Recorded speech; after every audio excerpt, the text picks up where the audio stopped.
बिस्मिल्लाहिर्रहमानिर्रहीम, अस्सलाम वालेकुम। मेरा नाम डॉक्टर एहसन है और आज हम जानेंगे dendritic cell and natural killer cell के बारे में। Okay, so the dendritic cell, another type of WBCs, are also involved in presenting antigen to the lymphocytes, pathogen to the T cell। ठीक है, देखिए ये डेंड्राइटिक सेल जो है ना, ये भी बेसिकली WBCs ही हैं, ठीक है ना। और ये क्या करते हैं कि माइक्रो ऑर्गेनिज्म को, जो पैथोजेनिक माइक्रो ऑर्गेनिजम्स जो होते हैं, उनको फेगोसाइटोसाइज कर लेते हैं, लेकिन उन पैथोजेनिक माइक्रो ऑर्गेनिज्म का जो एंटीजन है वो अपने सरफेस के ऊपर रखते हैं। सो इसको मैं यहाँ पे समझाऊँ। Suppose this is a dendritic cell, ठीक है, ये डेंड्राइटिक सेल है और डेंड्राइटिक सेल के बिल्कुल सेल सरफेस के ऊपर यहाँ पे एक रिसेप्टर होता है। ओके, ये क्या है? This is the receptor.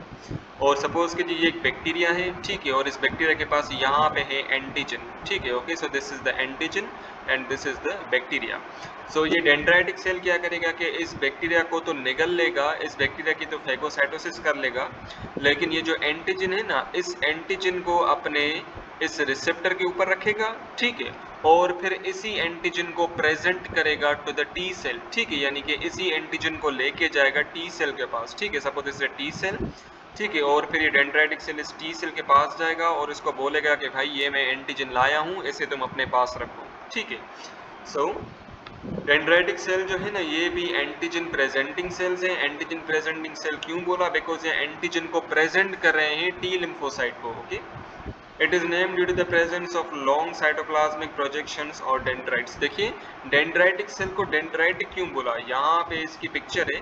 सो यहाँ पे अगर आप देखिए ना, तो इसका साइटोप्लाज्म जो है ना, इसके साइटोप्लाज्म से यूं काफी सारी प्रोजेक्शंस जा रही हैं, ठीक है, यूं काफी सारी प्रोजेक्शन जा रही हैं। इन्हीं प्रोजेक्शंस की वजह से हम इन्हें डेंड्राइटिक सेल कहते हैं। Okay, so upon activation through specific inflammatory cytokines secreted by the macrophages, the dendritic cell migrate to the secondary lymphoid tissues such as tonsils, Peyer's patches, spleen, etc।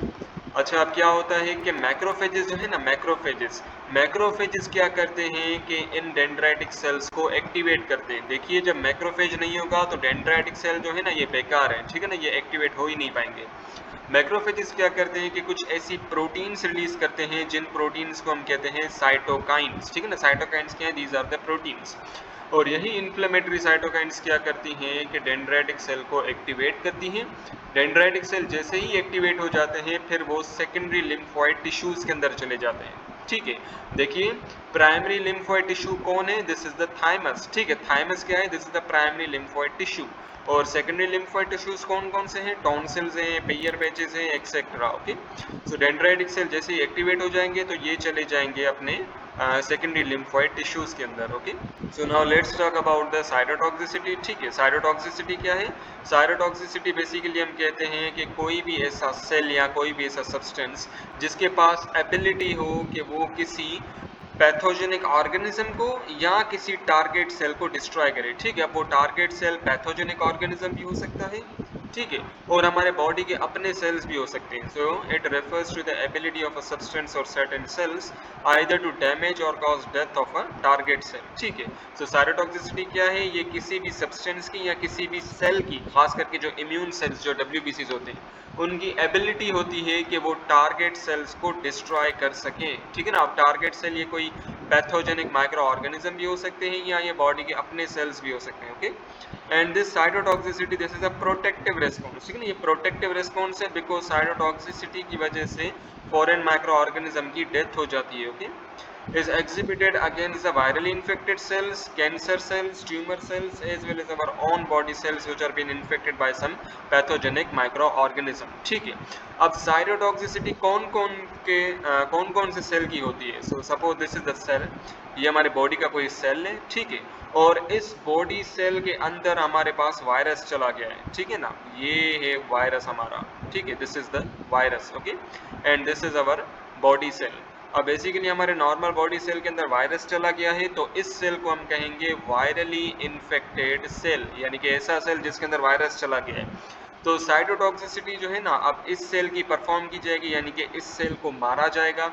जो cancerous cells होते हैं उनकी भी cytotoxicity perform की जाती है। जो tumour cells होते हैं उनकी भी साइटोटॉक्सिसिटी होती है, यानी कि उनको भी डिस्ट्रॉय कर दिया जाता है।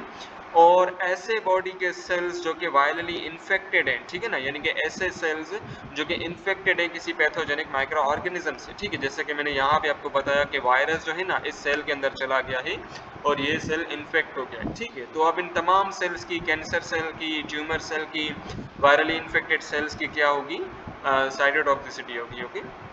So the process of cytotoxicity could be the consequence of either natural killer cell or cytotoxic T cell. अब cytotoxicity परफॉर्म कौन करता है, ठीक है ना, इन पैथोजेनिक माइक्रो ऑर्गेनिज्म को डिस्ट्रॉय कौन करता है, या तो नेचुरल किलर सेल डिस्ट्रॉय करेंगे या तो साइटोटॉक्सिक टी सेल डिस्ट्रॉय करेंगे, ठीक है। देखिए जो टी लिम्फोसाइट्स होते हैं ना, टी लिम्फोसाइट्स, इनके जो टी सेल्स होते हैं उनके फर्दर 3 टाइप्स होते हैं, helper T cells, cytotoxic T cells and suppressor T cell, ठीक है। Helper T cells, cytotoxic T cell and suppressor T cells, ठीक है। सो बेसिकली साइटोटॉक्सिसिटी परफॉर्म की जाती है by the natural killer cell and the cytotoxic T cell, ठीक है। So although both natural killer cell as well as cytotoxic T cell, ठीक है, cytotoxic T cell को हम टीसी सेल भी कहते हैं, ठीक है ना, टी यानी कि टी सेल, ठीक है ना, और सी यानी कि साइटोटॉक्सिक, ठीक है। So cytotoxic T cell and natural killer cell are lymphoid in cell lineage and originate in the bone marrow. देखिए हमारे बोन मेरो के अंदर बेसिकली क्या होता है, मल्टीपोटेंट हेमेटोपोइटिक स्टेम सेल जो है ना वो बनता है, ठीक है।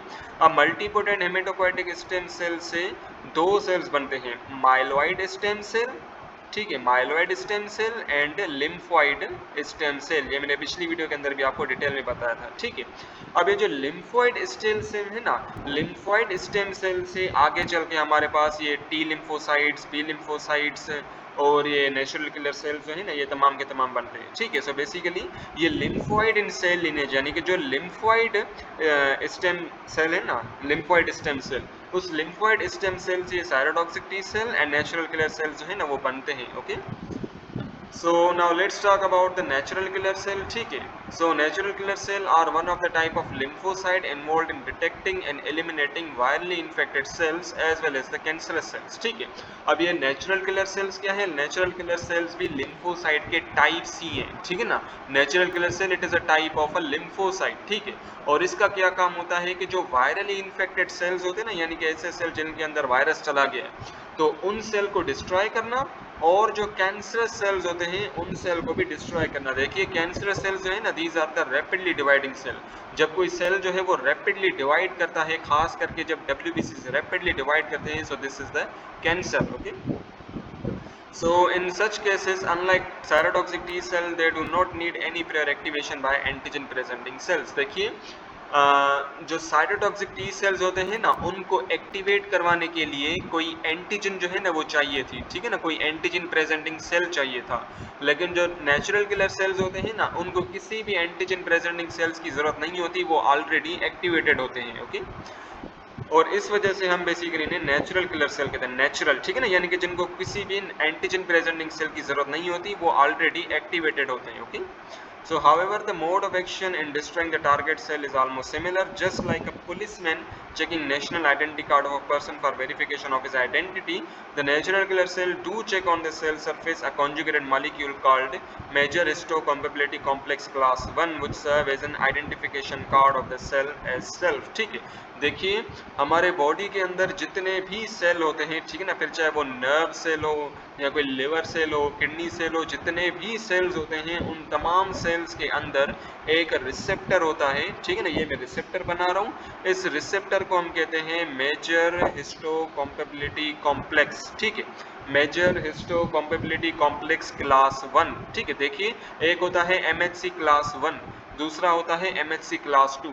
तो हमारे बॉडी के अंदर जितने भी सेल्स होते हैं ना, सिवाय RBCs के, हमारे बॉडी के अंदर जितने भी सेल्स होते हैं उन तमाम सेल्स के अंदर बेसिकली ये जो रिसेप्टर है, ठीक है ना, MHC क्लास 1 रिसेप्टर पाया जाता है, ठीक है। तो अब इन नेचुरल किलर सेल का क्या काम होता है कि ये तमाम बॉडी सेल के पास जाते हैं और इन नेचुरल और ये जो मेजर हिस्टोकम्पेबिलिटी कॉम्प्लेक्स है इसको देखते हैं कि भाई ये इसमें कोई चेंजेस तो नहीं आई, ठीक है, यानी कि इस रिसेप्टर का शेप तो चेंज नहीं हुआ, ठीक है। सो बेसिकली मैं दोबारा से बता दूं, तमाम जो सेल्स होते हैं हमारे बॉडी के वहाँ पे MHC क्लास 1 पाया जाता है, और ये नेचुरल किलर सेल क्या करता है कि तमाम बॉडी सेल के पास जाता है और देखता है कि भाई ये जो MHC क्लास 1 है जो कि इन सेल के ऊपर अटैच्ड है, इनमें कोई चेंजेस तो नहीं आई, ठीक है। सो अगर इनमें कोई चेंजेस आई हुई होंगी या किसी सेल के पास MHC क्लास 1 नहीं होगा, तो बेसिकली नेचुरल किलर सेल जो है ना उन सेल को डिस्ट्रॉय कर देंगे, ठीक है। जैसे कि पुलिसमैन होता है, वो हमसे CNIC मांगता है, ठीक है, और CNIC में हमारी पूरी शनाख्त होती है, हमारा डिस्ट्रिक्ट होता है, ठीक है ना, हमारा CNIC नंबर होता है, हम कहाँ रहते हैं, वो सारी मालूमात जो है वो वहाँ पे मौजूद होती है। सिमिलरली सेल की जो मालूमात होती है ना वो यहाँ पे, ये जो MHC क्लास 1 है यहाँ पे मौजूद होती है, ठीक है। सो जो CNIC है इन सेल्स का, वो CNIC है हमारा इन सेल्स का, that is the MHC class 1, ओके। In case of intact MHC class 1, the NK cell remain inactive, while in case of any modification or absence of MHC class 1 in the target cell, it is activated to destroy the target cell. ठीक है, देखिए अगर ये MHC class 1 intact रहा, यानी कि सही सलामत रहा इन तमाम सेल्स के अंदर, तो ये जो नेचुरल किलर सेल है ना, ये इन सेल्स के ऊपर एक्टिवेट नहीं होगा और इन सेल को डिस्ट्रॉय नहीं करेगा। लेकिन अगर किसी भी सेल का जो MHC क्लास 1 है उसमें कोई मॉडिफिकेशन आ गई, कोई चेंजिंग आ गई, या किसी सेल के पास MHC क्लास 1 है ही नहीं, तो फिर ये क्या करेगा, ये नेचुरल किलर सेल क्या करेगा कि उस सेल को डिस्ट्रॉय कर देगा, ओके। कैसे डिस्ट्रॉय करेगा? बेसिकली ये जो नेचुरल किलर सेल है वो दो चीज़ें रिलीज करेगा, एक तो परफोरिन प्रोटीन रिलीज करेगा और दूसरा ग्रेनजाइम रिलीज करेगा, ठीक है। परफोरिन प्रोटीन ये किस्म की प्रोटीन है और ग्रेनजाइम ये किस्म का एंजाइम है, ओके। अब ये परफोरिन प्रोटीन क्या करेगी कि परफोरिन प्रोटीन उस सेल की, जिस सेल के पास या तो ये MHC क्लास 1 नहीं है, या तो मॉडिफाई हुआ है, या तो कोई नेचुरली या तो कोई इन्फेक्टेड सेल्स है, वायरली इन्फेक्टेड सेल है, तो ये परफोरिन प्रोटीन क्या करेगी कि उस वायरली इन्फेक्टेड सेल को, या वो वाला सेल जिसके पास MHC क्लास 1 नहीं है या मॉडिफाई हुआ है, उस सेल की जो सेल मेम्ब्रेन है, प्लाज्मा मेम्ब्रेन है, उस प्लाज्मा मेम्ब्रेन पे काफ़ी सारे सुराख कर देगा, ठीक है। सो इसको मैं यहाँ पे बताऊँ, suppose this is a cell membrane, ठीक है। तो ये परफोरिन प्रोटीन क्या करेगी, इस सेल मेम्ब्रेन पे काफ़ी सारे सुराख कर देगी, जिसकी वजह से तमाम साइटोप्लाज्म जो है ना वो इस सेल से बाहर चला जाएगा और इस सेल की डेथ हो जाएगी, ठीक है। और एक ग्रेनजाइम क्या करता है कि ग्रेनजाइम इस, सपोज दिस इज अ ग्रेनजाइम, ये ग्रेनजाइम है, ये ग्रेनजाइम इस सेल के अंदर जाएगा और इस सेल की क्या कर देगा, लाइसिस करवा देगा, इस सेल को ब्रेक डाउन कर देगा।